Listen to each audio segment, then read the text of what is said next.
guys, it's Megan. Welcome back to another coffee talk. So this week's coffee talk is about life. And this actually came about in two particular ways. One was the Holy Hour for Life at St. Bonaventure this past Saturday that I attended. I was part of the music crew for it. There was like silence, adoration, music, readings, a little exhortation by their pastor, Father Lawrence. And then that was actually solidified when I went to Mass on Sunday the next day at Santa Maria.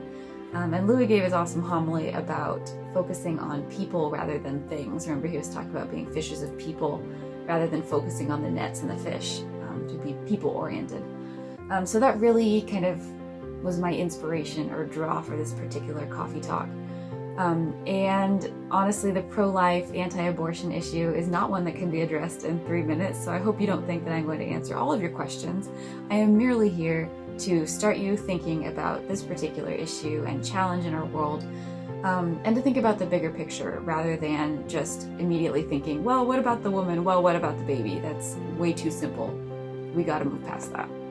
I think the fact that there actually is a question about this in general is mainly a reflection of the fact that people are not paying attention to human beings and their needs in the most honest way that they possibly can. And I think here we need to talk about the difference between license and freedom. So license is basically do whatever you want. It's only about you. There's no consequences. Nothing affects anyone else. Freedom, on the other hand, is a little more complicated. Pope St. John Paul II described it not as doing whatever you like, but having the right to do as you ought.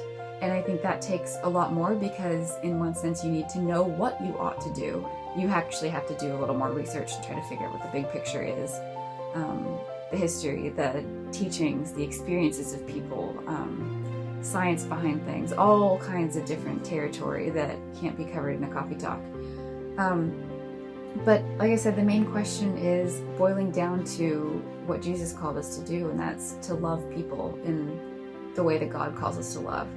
And to focus on people and not things, and don't try to boil things down into things or choices or fetuses and mothers. So hopefully that was a little bit of food for thought, inspires you to go do some research and educate yourself more. Figure out, as John Paul said, to do as you ought. What is ought? What does it look like? And how do we spread that good news to others? So anyway, hope that was good food for thought. Catch you guys later. Bye.